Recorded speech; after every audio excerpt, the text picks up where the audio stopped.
Bismillahirrahmanirrahim. Assalamualaikum warahmatullahi wabarakatuh. Waalaikumsalam. Alhamdulillahi rabbil alamin.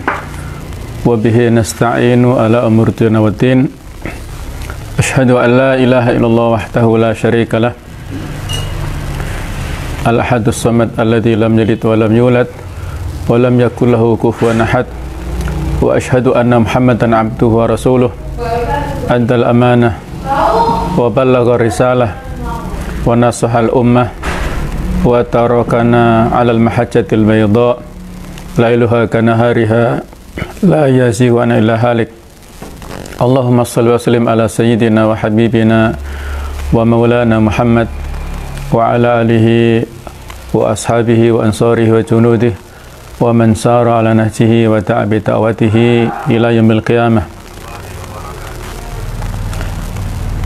Allahumma inna nas'aluka ilman nafi'a wa na'udzubika min ilmin la yanfa'. Allahumma anfa'na bima 'allamtana wa 'allimna ma yanfa'una. Allahumma inna nas'aluka al-ikhlasa fil 'amal.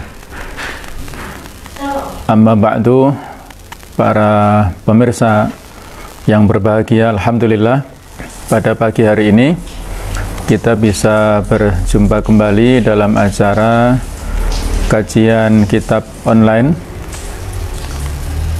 masih dalam pembahasan kitab Al-Wajiz fi qawaid fi idahi qawaid al-fiqh al-kulliyah, di mana pada sesi kali ini kita akan melanjutkan penjelasan dari kaidah global yang keempat, ad-dararu atau la darara wa la dirar, ya.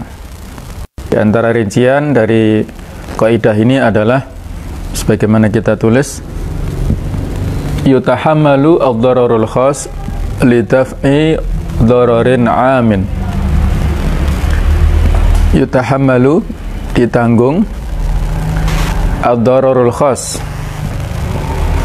bahaya yang sifatnya khusus, lidaf'i dararin am, untuk menolak, untuk menghindari bahaya yang sifatnya umum.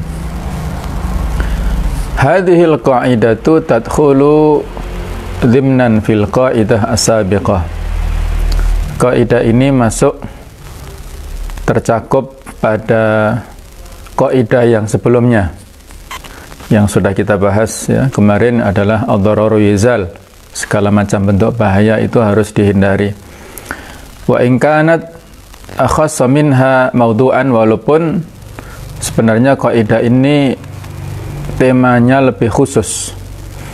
Wa hiya qaidatun muhimmah, dan ini adalah merupakan kaidah yang penting, mabniyatun 'alal maqasid syar'iyyah, yang berdiri di atas tujuan-tujuan syariat, fi masalihil ibad, untuk kemaslahatan manusia.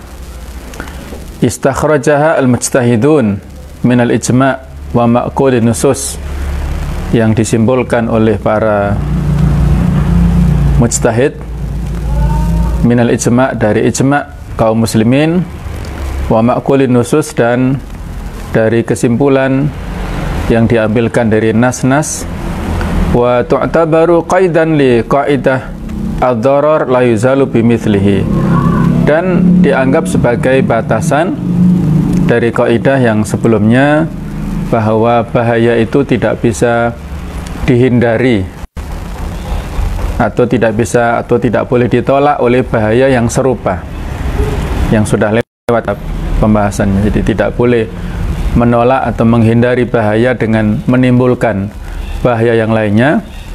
Tetapi kalau bahaya yang kita lakukan itu dampaknya skalanya pribadi, maka itu yang kita pilih dalam rangka untuk menghindari bahaya yang sifatnya umum, beralih dari bahaya yang sifatnya kolektif yang mengenai pada semua orang, menuju kepada bahaya yang sifatnya pribadi.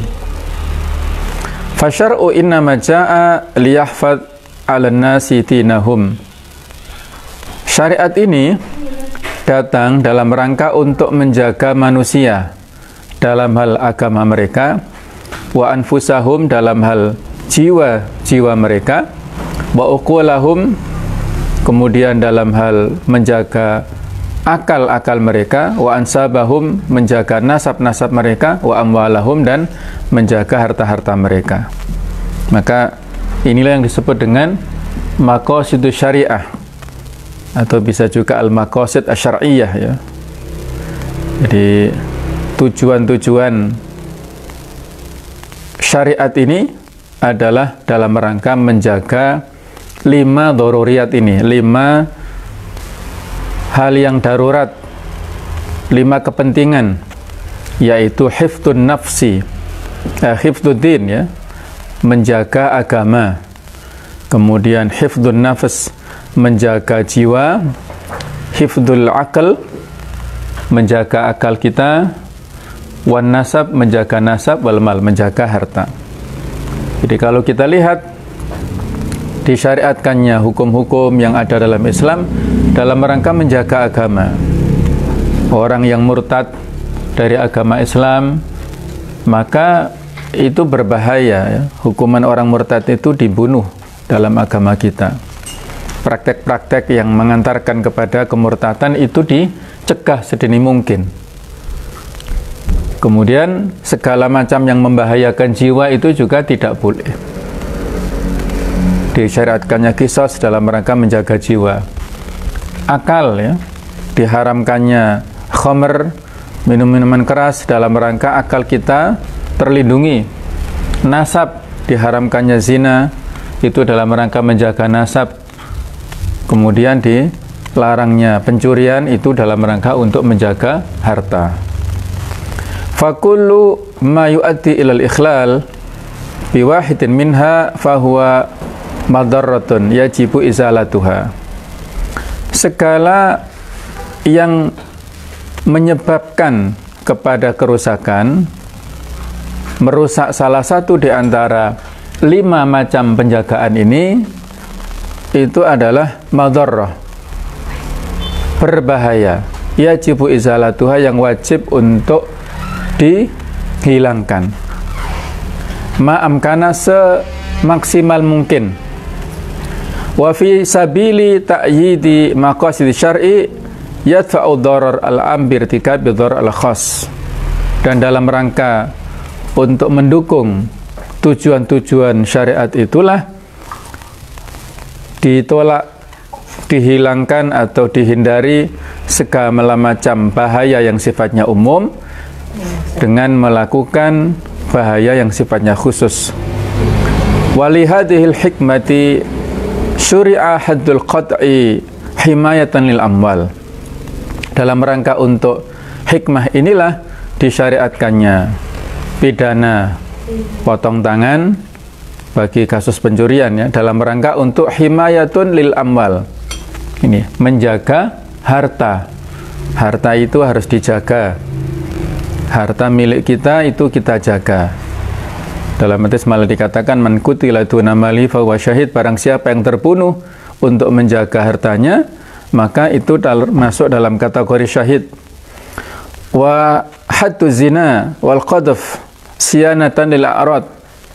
Ada hukum pidana bagi orang yang berzina ataupun menuduh orang lain yang suci tapi dituduh berzina, itu dalam rangka untuk siyanatan lil a'rad, menjaga kehormatan.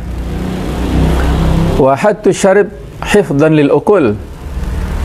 Ada pidana bagi orang yang minum minuman keras supaya menjaga akal. Wal qisas wa qatlul murtad siyanatan lil anfus wal adyan. Disyariatkannya qisas, kemudian dibunuh orang yang murtad siyanatan dalam rangka untuk menjaga lil anfus wal adyan, jiwa dan agama kita. Wa min hadzal qabil syuri'a qatlus sahir al-mudir. Dari sisi inilah maka disyariatkannya qatlus sahir, membunuh orang yang sihir ya, melakukan sihir, tukang sihir, al-mudir yang berbahaya. wal kafir al-mudil, dan orang kafir yang menyesatkan. Li'anna ahadahum yaftinun nas, karena salah satu di antara mereka, maksudnya di sini adalah tukang sihir, itu menjadikan cobaan bagi manusia, merepotkan kita ya, menjadikan bala bagi manusia. Wal akhar yad'uhum ilal kufr, sedangkan orang kafir yang mudil, yang menyesatkan itu mengajak kepada kekufuran. Jadi misionaris misalnya yang mengajak murtad orang-orang muslim, fa yuhtamalu, maka ditanggung ad-darar, bahaya yang al-akhas, yang khusus, wa yurtakabu litahfi ad-darar al-amdam, dilaksanakan atau diambil dalam rangka untuk menolak bahaya yang lebih umum ya. Inilah para pemirsa yang berbahagia ya, keterangan atau penjelasan dari kaidah yang sedang kita bahas, bahwa dalam kehidupan masyarakat ada kepentingan umum, ada kepentingan khusus. Ketika bertabrakan antara bahaya yang dampaknya kepada kepentingan umum, maka itu harus lebih dihindari daripada bahaya yang berdampak kepada kepentingan khusus. Min furu'i hadhil qaidah wa amthilatiha, di antara cabang-cabang kaidah ini dan contoh-contohnya adalah jawazu ar-ramyi ila kufar tatarasaw bil muslimin minal asra awis sibyan awin nisa litaf'i darar zahfihim alal umum. Di antaranya adalah bolehnya kita melakukan penyerangan atau melempar kepada orang-orang kafir yang mana mereka ini melakukan ancaman kepada orang-orang muslim, minal asra wasibyan awisibyan, berupa al-asra di sini adalah para tawanan ataupun anak-anak ataupun wanita, litaf'i darari zahfihim alal umum, dalam rangka untuk menolak bahaya penyerangan mereka secara umum ya. Wa minha jawazul hajar alal mufti al-majin hirsan ala dinin nas, di antaranya adalah melakukan pencekalan kepada seorang mufti yang majnun, maksudnya yang dia itu dalam tanda kutip majnunnya ya, yang gila ya, atau yang ngawur dalam hal pemberian fatwanya ya. Hirsan ala dininas, dalam rangka untuk menjaga agama manusia. Wal hajru ala tabib al jahil hirsan ala arwahin nas, dan juga menjaga, melakukan pencekalan kepada dokter yang tidak punya keahlian dalam rangka untuk menjaga roh manusia supaya dia tidak praktek nanti memberikan obat asal-asalan, bahayanya justru menimpa kepada orang secara umum. Kemudian wal hajru alal mukari al muflis hirsan ala amwalihim wa awqatihim, dan juga memberikan pencekalan kepada orang yang melakukan usaha yang bangkrut supaya menjaga harta mereka dan waktu mereka, tidak kerjasama dengan dia misalnya. Kama yajuzu at-tas'ir alal ba'ah fi ba'dil ahwal taf'an li dhararihim alal amah. Begitu pula melakukan atau boleh at-tas'ir alal ba'ah, jadi mungkin yang dimaksud adalah dalam rangka untuk melakukan pentaksiran ya kepada dalam bidang jual beli ya, dalam sebagian keadaan dalam rangka menolak doror bagi kepentingan umum. Juga wujubu hadmi haid mala ila tariqil amah, boleh meruntuhkan suatu tembok yang itu agak miring ke tengah jalan ya. Au ahadmi imaratin aliyatin lisukut, atau meruntuhkan bangunan yang hampir jatuh, hampir runtuh. taf'an lidhar al-am, dalam rangka menolak atau mengantisipasi bahaya yang sifatnya umum. Wa minha bai'u tu'amil muhtakir jabran alaihi indal hajah. Begitu pula menjual makanan yang ditimbun, dipaksa, maksudnya harus kita paksa supaya dia mau jual, indal hajah, pada saat kondisi kebutuhan, karena orang banyak membutuhkan sembako, ternyata dia punya simpanan, mungkin disimpan dalam rangka harganya lebih tinggi. Nah, ini harus dipaksa untuk dijual saat itu. Wa minha man'u ittikhad hanut litabakh matbakh fi suq ba al-kumas wa tujar, ya, taf'an lidhar al-harik al-nil akhirin. Begitu pula larangan membuat semacam dapur umum, ya, baik itu di pasar misalnya, karena itu akan bisa melakukan berakibat terbakarnya kain-kain ataupun pedagang di situ, dikarenakan ada letupan-letupan api, ya, dari situ yang bisa membakar semuanya. Baik, inilah contoh-contoh yang bisa kita analogkan dengan kejadian atau masalah-masalah yang lainnya di sekitar kehidupan kita, ya. Kaidah kedua adalah dar'ul mafasid aula min jalbil masalih. Menolak kerusakan lebih didahulukan daripada menimbulkan kemaslahatan. Kaidah ini saya kira populer, ya, di masyarakat dengan bahasa ini, atau dengan bahasa aula diganti muqaddam. Dar'ul mafasid muqaddam ala jalbil masalih. Ini menurut saya sangat relevan dengan kondisi situasi kita saat ini, ya. Kita artikan dulu makna al-qaidah. Maknanya al-murad bi dar'il mafasid adalah daf'uha wa raf'uha wa izalatuha. Yang dimaksud dengan dar'ul mafasid itu adalah daf'uha, menolaknya, wa raf'uha, menghindarinya, wa izalatuha, dan menghilangkannya. Fa idza ta'aradat mafsadatun wa maslahah, ketika berhadapan antara satu hal yang mengandung mafsadat dan maslahat, fataf'ul mafsadah muqaddam fil ghalib, maka menolak sesuatu yang merusak itu didahulukan pada umumnya.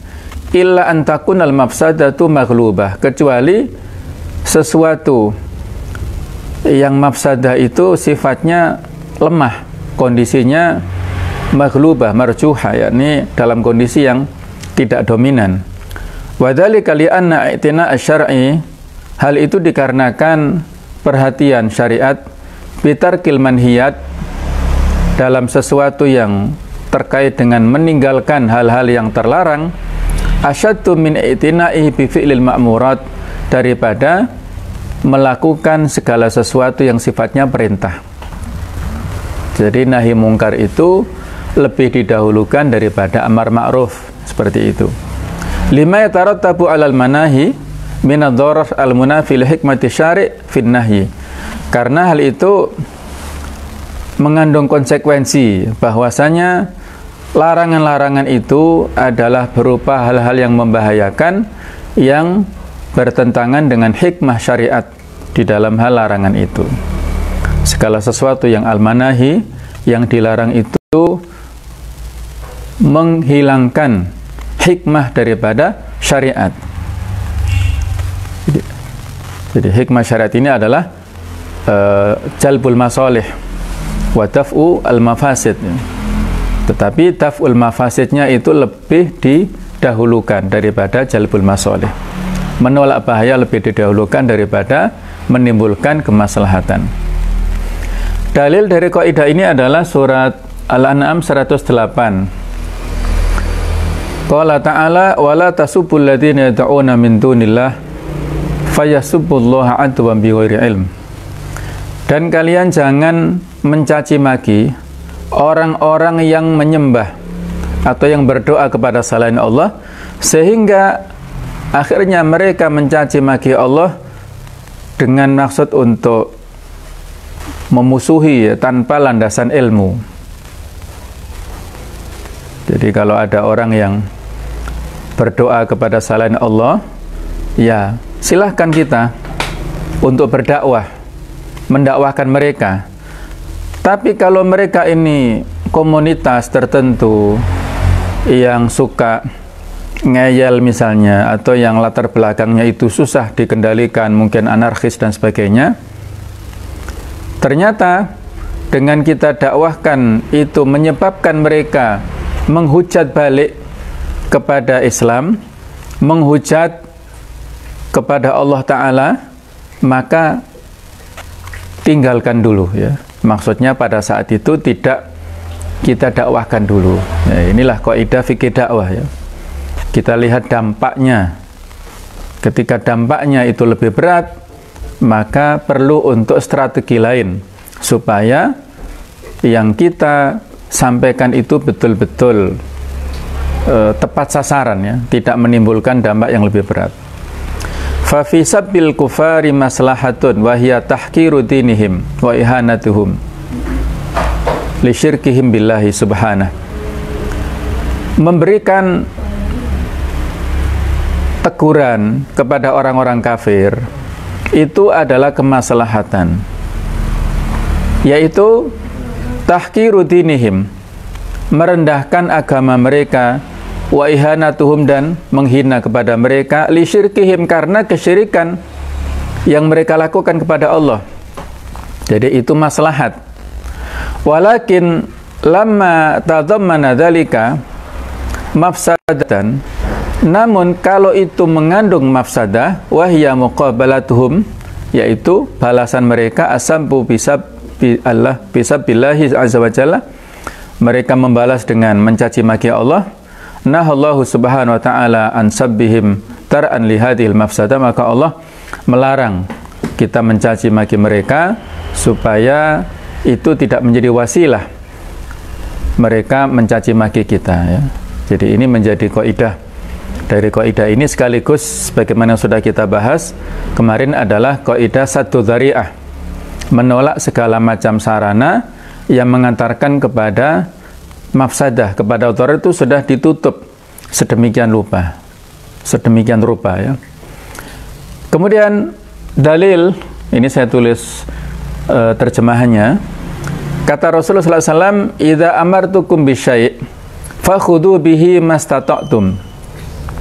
Apabila jika aku perintahkan kalian terhadap sesuatu, maka laksanakanlah mastata'tum, semampu kalian. Wa idza nahaitukum min syai'in fajtanibuhu, ketika aku larang kalian terhadap sesuatu, maka jauhilah.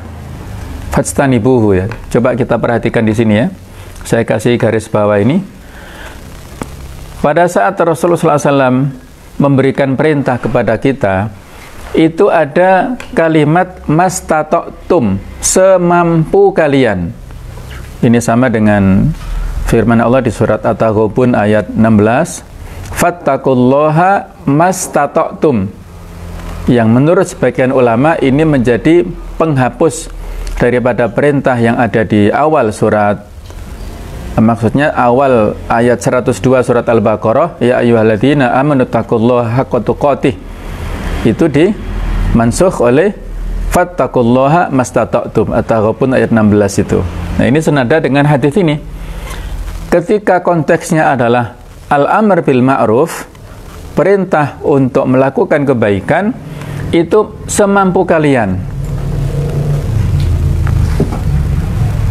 Jadi semampu kita. Kalau kita sholat dengan berdiri, silahkan berdiri. Kalau tidak mampu dengan duduk, kalau tidak mampu dengan berbaring, itu mastata'tum. Tetapi kalau dalam konteks nahi mungkar, fajtanibuhu, maka jauhilah. Maksudnya final, tidak ada mastata'tumnya. Jauh adalah sejauh-jauhnya, semaksimal mungkin. Kalau ini semampu kita, kalau ini semaksimal mungkin. Nah, para pemirsa yang berbahagia, jadi saya katakan kaidah ini relevan untuk kondisi kita saat ini ya. Saya tidak ingin meruncing fatwa antara kondisi kita ya, antara ibadah di rumah atau di masjid kondisi saat ini, tidak. Semua kita hormati, insya Allah kita optimis, kita husnudon, semuanya untuk kebaikan bersama, kebaikan umat Islam ya. Tapi kalau kita kaitkan dengan kaidah ini, maka beribadah di masjid itu adalah fihi maslahah ya, ada kemaslahatannya, jalbul masoleh. Kita beribadah di masjid itu adalah jalbul masoleh, menimbulkan kemaslahatan. Sedangkan menghindari virus corona itu adalah masuk dalam bab darul mafasid, menghindari bahaya. Menghindari bahaya lebih diutamakan, lebih dipilih daripada menimbulkan kemaslahatan.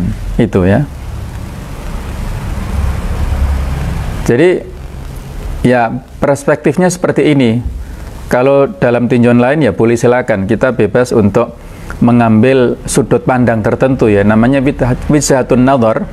Sudut pandang dalam menyimpulkan dalil itu hak pribadi kita, dan kita silahkan memilih tapi dengan ilmu ya, tidak hanya sekedar taklid. Kalau ada yang menyamakan misalnya ya, kenapa pasar-pasar, mal-mal masih buka, masih diperbolehkan, sementara masjid-masjid kok sudah ditutup misalnya? Ya ini yang kita tanyakan ya pemerintah, kebijakan pemerintah. Untuk menutup masjid itu takmir punya otoritas kan. Tapi kalau untuk menutup pasar, menutup mal itu pemerintah daerah, itulah yang punya hak, punya wewenang untuk menutup itu. Dan kalau menutup aktivitas-aktivitas yang terkait dengan kebutuhan publik, itu pemerintah harus menyediakan kebutuhan pokok, bahan pokok sembako masyarakat. Jadi lockdown di Saudi dan di negara-negara lain ini, konsekuensi negara itu memberikan jaminan kepada rakyatnya, kebutuhannya dijamin, seberapa lama dijamin makannya. Nah sementara kita kan belum mampu untuk itu ya. Idealnya memang lockdown semua, tapi masyarakat masih belum bisa dicegah mencari ma'isyah karena itu terkait dengan darurat, kebutuhan perut, kebutuhan menjaga jiwa itu kan, ini juga kebutuhan. Nah sementara kalau ada yang melakukan sindiran-sindiran ya, bahwasanya pasar dibuka, masjid ditutup, nah ini bagaimana? Maka perlu ada kita kasih catatan sedikit ya. Yang pertama bahwa tidak benar kita memposisikan, membandingkan antara pasar dengan masjid. Ini sebuah analog yang tidak tepat. Al-qiyas ma'al farik, bahasa dalam fikih begitu ya. Berbeda ya, analog yang berbeda. Dalam sebuah hadis dikatakan ahabbul bilad ilallahi masajiduha. Tempat yang paling disenangi Allah itu adalah masjid-masjidnya. Wa abghadul bilad ilallahi aswaquha. Dan tempat yang paling dibenci oleh Allah itu adalah pasarnya. Jadi ini sebuah pernyataan yang membedakan antara masjid dengan pasar. Masjid itu tempat yang paling dicintai Allah, pasar itu tempat yang dibenci karena banyak setan di sana. Kalau kita nggak kuat imannya, ada kebohongan, ada penipuan, ada pencolek atau pencurian dan sebagainya di sana ya. Sementara masjid itu adalah tempat untuk ibadah. Poin kedua adalah bahwa kalau masjid, kita tidak beribadah di masjid, itu bisa ada gantinya di rumah. Wa ju'ilatil ardu kulluha masjid wa tahura ya. Semua bumi ini dijadikan oleh Allah sebagai tempat sujud dan bisa untuk bersuci. Jadi kalau kita tidak beribadah di masjid, bukan berarti kita meninggalkan sholat, bukan. Tapi kita beribadah, berpindah dari masjid ke rumah. Sementara pasar ini belum ada penggantinya, apalagi kalau pasarnya pasar kebutuhan bahan pokok ya, itu belum ada penggantinya. Poin ketiga, bahwa orang ke masjid itu setiap waktu, setiap hari itu 5 kali paling tidak sholat jamaah. Sementara pergi ke pasar itu hanya mungkin sepekan sekali kalau orang butuh tertentu ya. Dan sebisa mungkin ini dalam perspektif umum ya, tapi kalau pilihan pribadi ya jangan. Maksudnya tadi kan kepentingan kebijakan pemerintah. Kalau kita memilih mau belanja ke pasar atau delivery order ya delivery order saja, itu yang dipilih secara pribadi maksudnya ya. Jangan jalan-jalan ke pasar ya, bukan begitu ya. Kita nggak boleh jalan-jalan ke pasar dalam rangka untuk membeli sesuatu yang tidak urgen kalau dalam posisi saat ini. Nah, jadi kalau ke pasar itu sewaktu-waktu saja, kalau dalam kondisi yang sangat darurat. Poin keempat adalah bahwa physical distancing itu di masjid susah, karena softnya harus rapat, ya, di sana ada interaksi yang intensif antara masing-masing jamaah. Kemudian kalau orang sujud itu kan menempel nafasnya dengan karpet, dengan lantai masjid, ya, sehingga kan kalau sering-sering dipel ya harusnya dibersihkan. Sementara di pasar itu bisa dijaga jaraknya. Allah alam bisawab, ini pandangan ya dalam hal ini ya, bahwasanya beribadah di masjid itu fihi maslahah ya, menimbulkan kemaslahatan, tapi menghindari corona itu adalah tarul mafasid. Ya, ini ala kulli hal kita saling menghormati, semuanya insya Allah tujuannya baik, tapi mungkin caranya dan mengambil kesimpulan yang tidak sama. Allah alam bisawab ya. Kemudian kaidah yang lain adalah kaidah yang ketiga ini. Idza ta'arada, sebelum ke sini ya, idza istama'a al-halal wa haram, ini ada kalimat lain yang tidak saya tuliskan tapi artinya mirip dengan itu. Idza ta'arada al-mani' wal muqtadi, ketika berhadapan antara suatu yang menghalangi dan yang menuntut. Al-mani' itu yang mencegah, al-muqtadi itu yang menuntut, yang memerintah. Yuqaddamul mani', maka didahulukan yang menghalangi. Illa idza kana al-muqtadi a'dham, kecuali yang menuntut itu lebih utama, lebih penting. Wal muradu bil mani' huna al-mafsadah. Yang dimaksud dengan penghalang di sini adalah mafsadah, sesuatu yang merusak. Wal murad bil muqtadi, dan yang dimaksud dengan tuntutan, yang menuntut adalah al-amru at-talib, urusan yang meminta, yang memerintahkan lil fi'li, untuk melakukan aktivitas, li tadammunihi al-maslahah, karena mengandung kemaslahatan. Fawujudul maslahah yamna'u minal fi'li, keberadaan kemaslahatan, keberadaan al-mani', keberadaan penghalang, yamna'u minal fi'li, itu menghalangi suatu perbuatan. Illa idza kanat al-maslahatu a'dham, kecuali kemaslahatannya itu lebih umum.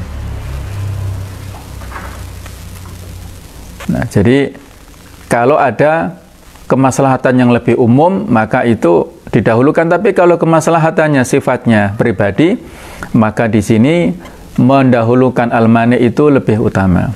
Wa hadza min babi taghlibi janibil hurmah, dan ini termasuk dalam pembahasan mendahulukan ya sisi keharaman daripada janib al-halal, daripada sisi kehalalan, binaan alal qaidah al-qailah, berdasarkan kaidah yang berbunyi seperti ini, saya tuliskan.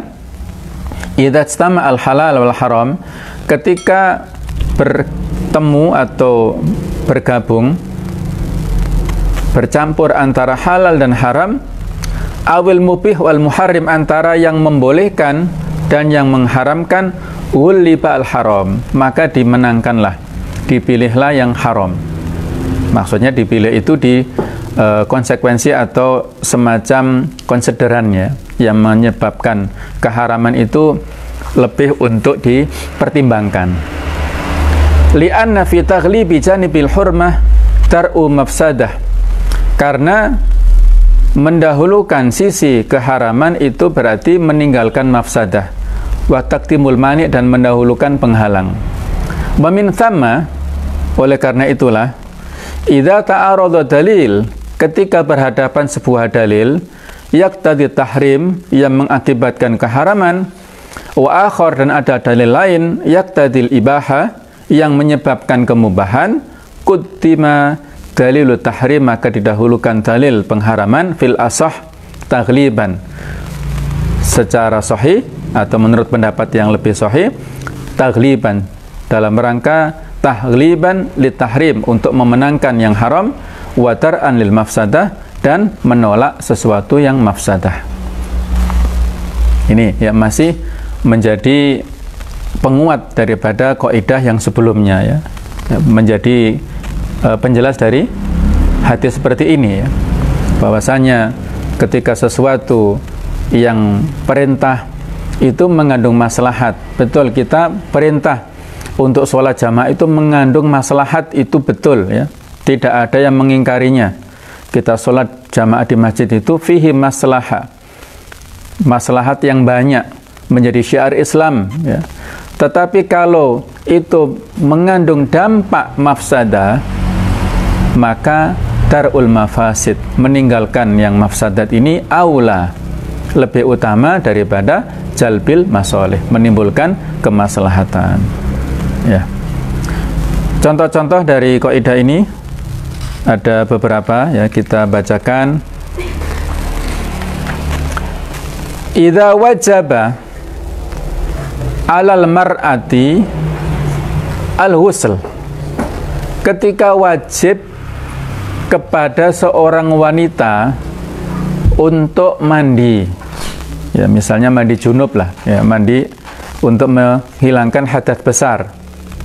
Walam tajid sutratan minar rijal, tapi dia tidak mendapatkan hijab, yaitu penutup dari pandangan orang-orang laki-laki, maka tuakhirul ghusla, maka dia menunda, mengakhirkan mandinya itu, li'anna fi kashfil mar'ah, karena menyingkap, membuka aurat perempuan ala rijal, di hadapan laki-laki itu mafsadatun, adalah sebuah hal yang merusak, ya.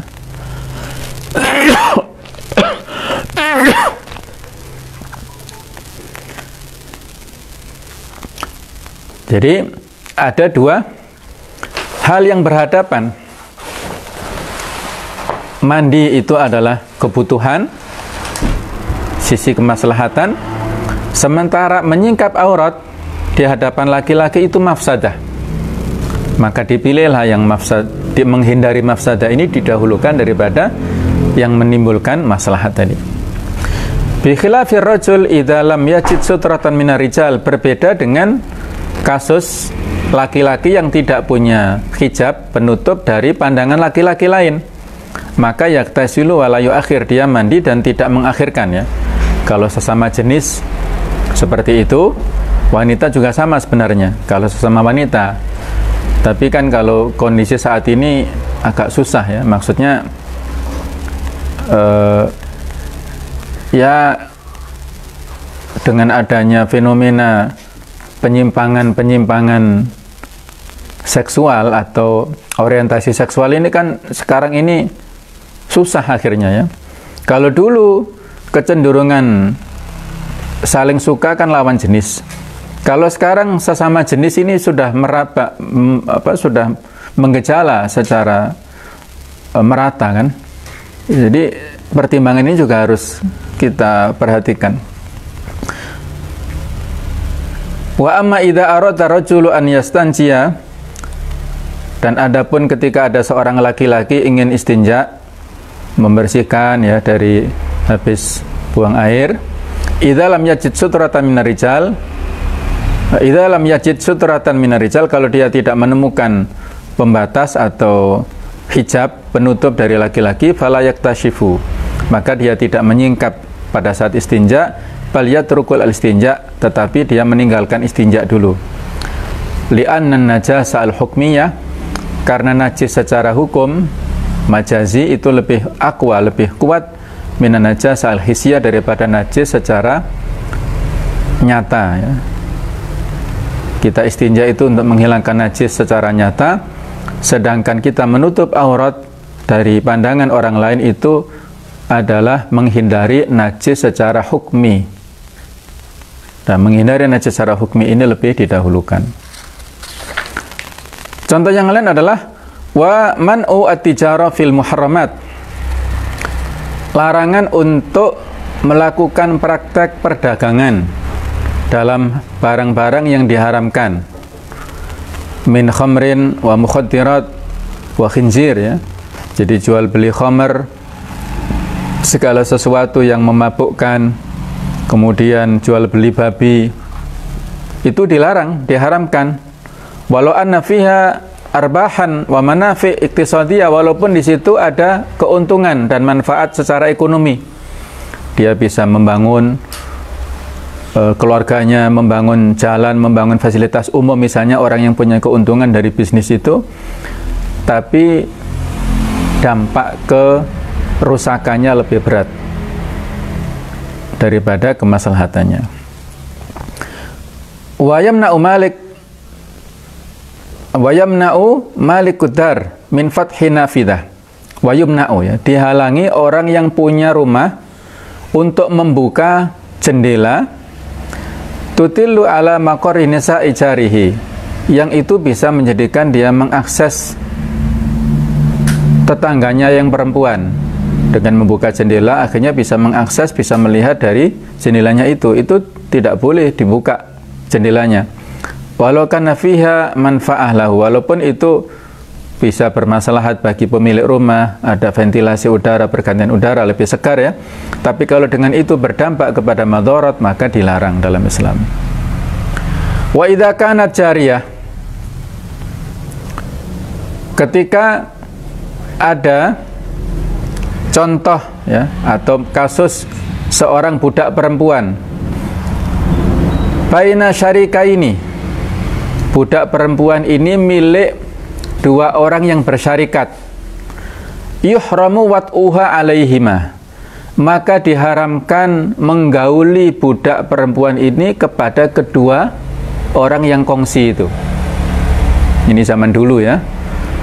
Jadi sebagaimana yang kita sampaikan, kasus perbudakan ada kalau orang-orang kafir kalah, laki-laki perempuannya jadi tawanan orang muslim, bisa jadi budak.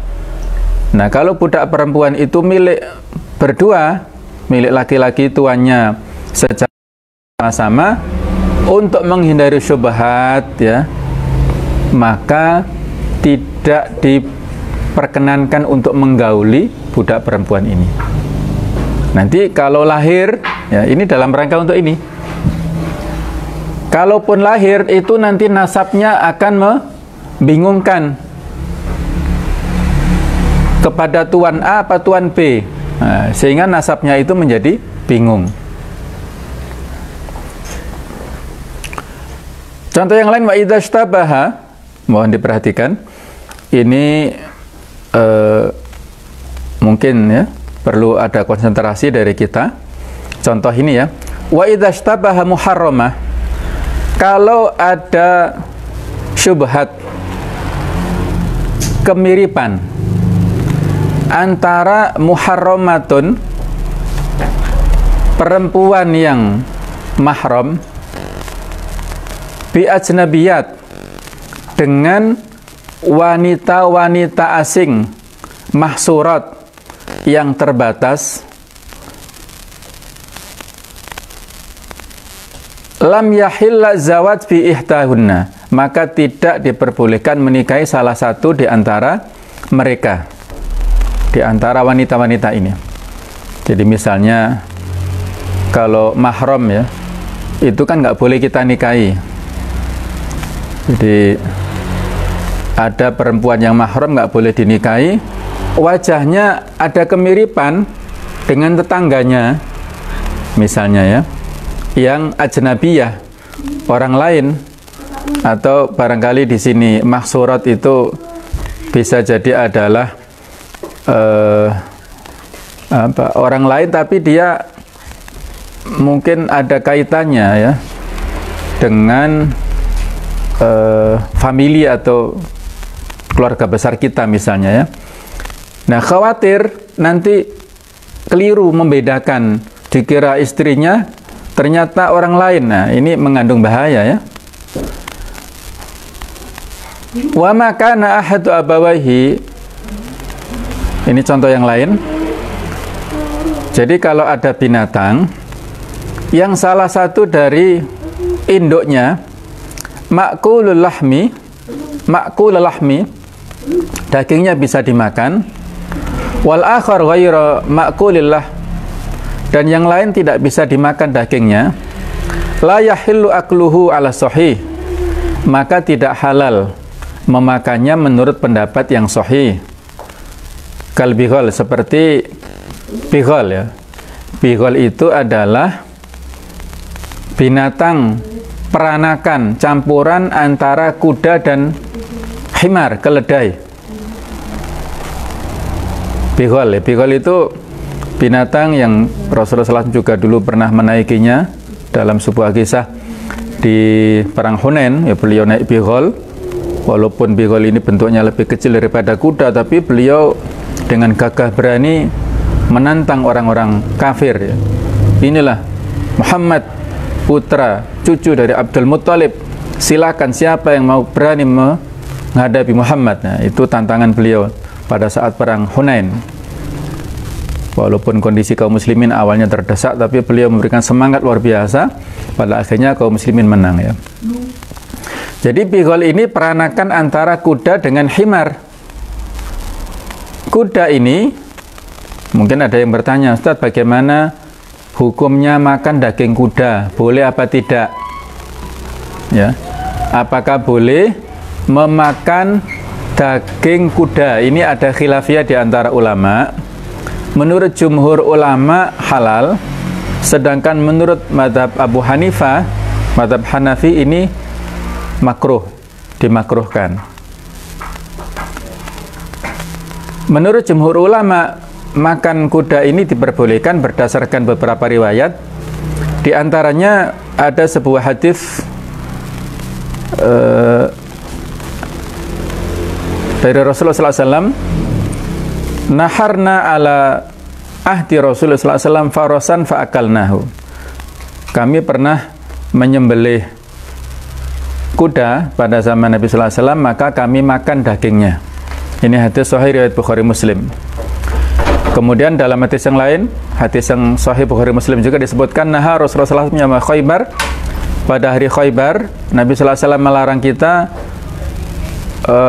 an luhumil humur al-ahliyah, untuk memakan daging keledai yang jinak, wa rakhasa fil khayl, dan beliau membolehkan memakan daging kuda. Jadi untuk himar atau keledai yang jinak ini tidak diperbolehkan, sementara kudanya boleh.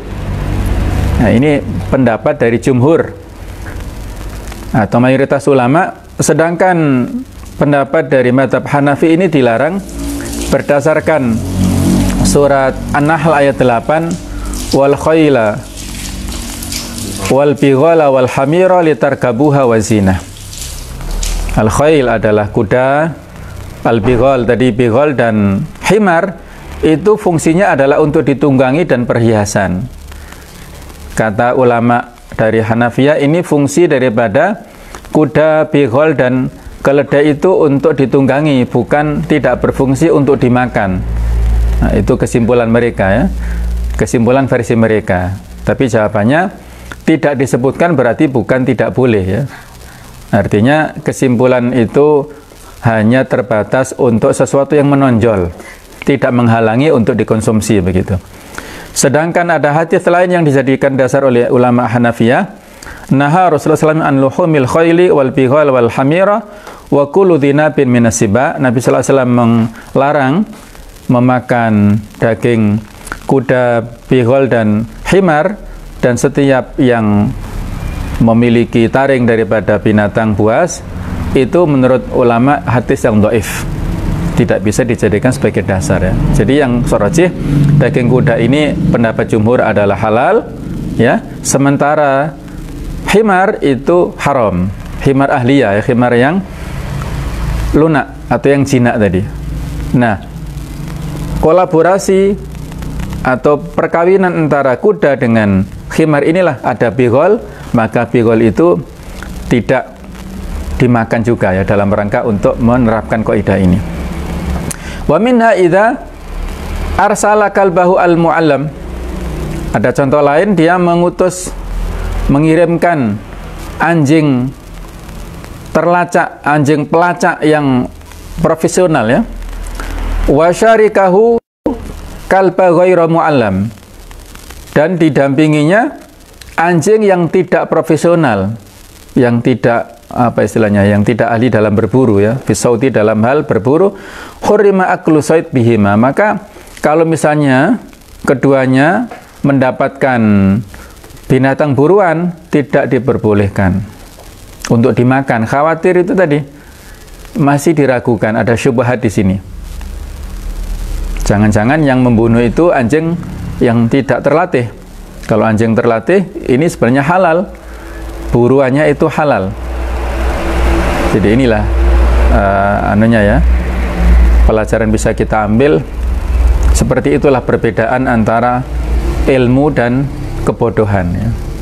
Kalau di kalangan manusia antara alim dan jahil itu yarfa'illahu alladziina aamanu minkum walladziina utul ilma darajat ya, ada derajat yang jauh antara orang awam dan orang yang alim itu. Kalau di kalangan anjing juga begitu. Anjing yang punya ilmu dengan anjing yang bodoh itu berbeda status hukum buruannya ya. Kalbun mu'allam itu anjing yang terlatih, halal dimakan buruannya, sedangkan kalbun ghairu mu'allam, anjing yang tidak terlatih itu haram hukumnya.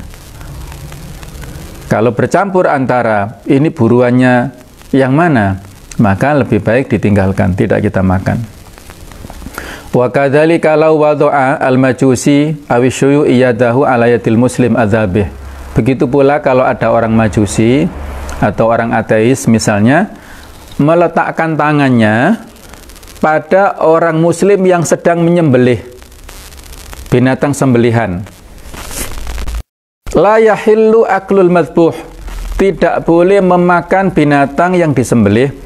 Listima'il muharrim wal mubih, karena bertemunya antara faktor yang menghalalkan dan mengharamkan.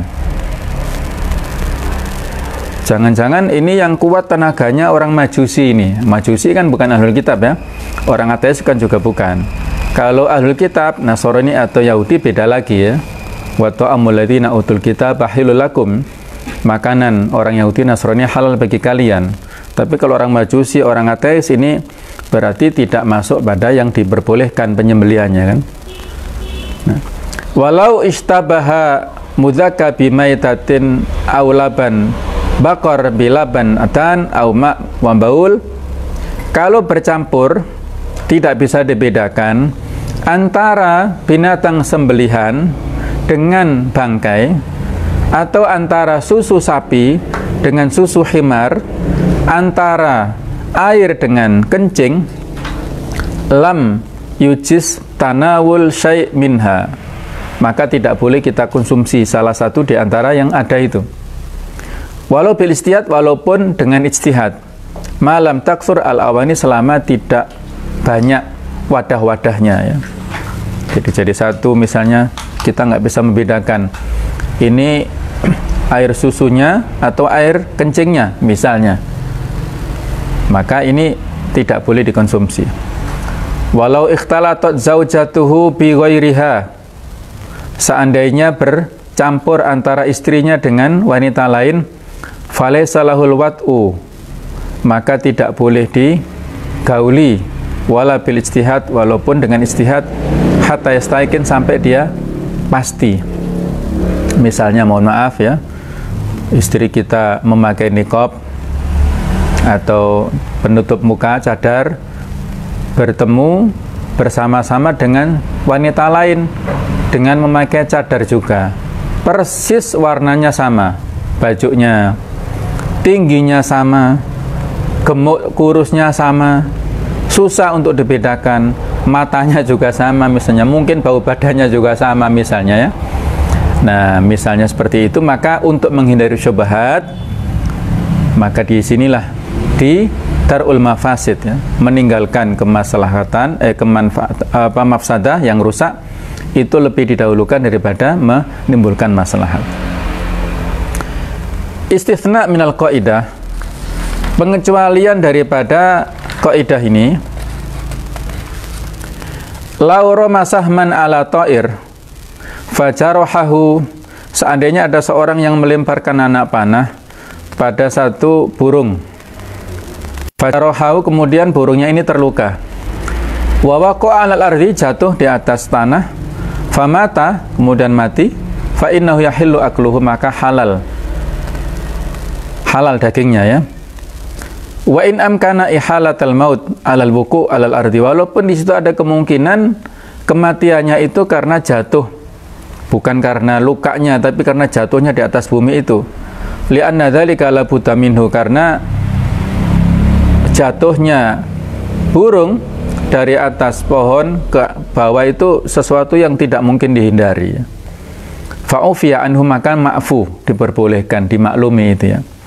Bi khilafi ma law waqa'a fil ma', berbeda dengan hukumnya kalau jatuhnya itu ke air.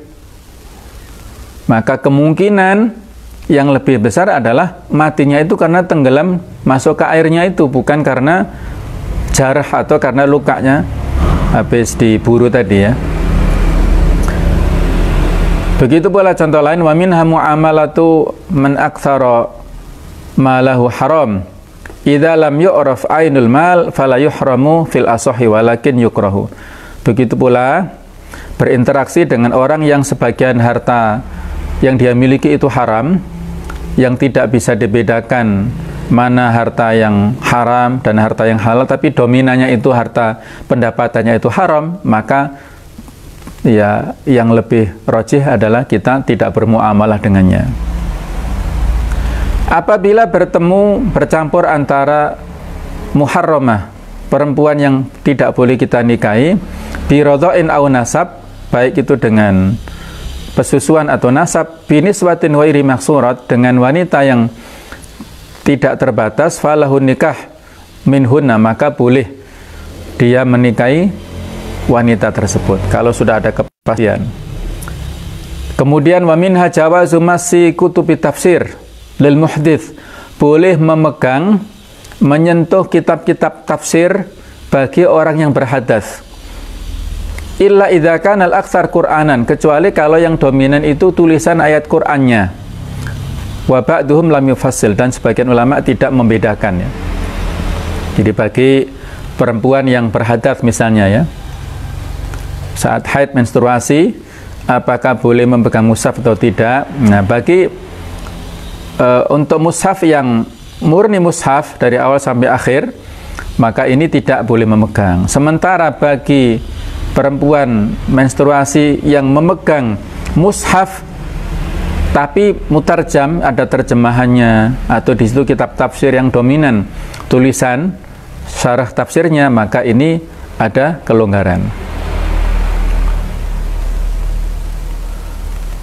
Kemudian contoh yang lain adalah wa minhu al-kadhib mufsida muharramah, di antaranya adalah berbohong ya. Berbohong ini mengandung mafsadah yang muharramah, yang diharamkan. Lakin mata tadhamana dzalika, tetapi kalau mengandung kemaslahatan, tarbu alaihi, yang bisa dia dapatkan dari kemaslahatan itu, jaza, maka diperbolehkan. Ada 3 hal bohong yang boleh ya, yaitu kal kadhib fil islah bainan nas, berbohong antara 2 orang yang sebelumnya berseteru, kita bohong supaya ada islah, perdamaian antara keduanya. Wa fil harb li khida'il adu, pada saat peperangan kita boleh berbohong untuk melakukan tipu daya kepada musuh. Wa ala zauja li islahya, berbohong kepada istri untuk memperbaiki hubungan ya, supaya tidak marah istrinya misalnya, maka memperbaiki hubungan di antara keduanya. Baik, itulah contoh-contoh, ada masih beberapa contoh yang lain, tapi saya kira itulah yang terpenting ya. yang perlu untuk kita sampaikan pada kesempatan ini, ya.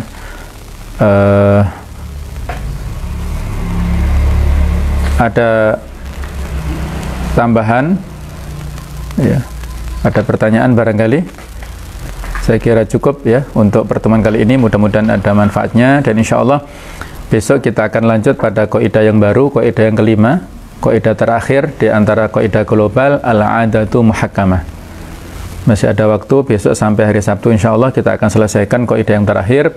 Mudah-mudahan kita selalu diberikan kesehatan oleh Allah Ta'ala, istiqomah dalam kebenaran, dan kita bisa menghadap Allah dalam keadaan yang husnul khatimah. Amin ya rabbal alamin. Subhanakallahumma bihamdik, asyhadu an la ilaha illa anta, astaghfiruka wa atubu ilaik.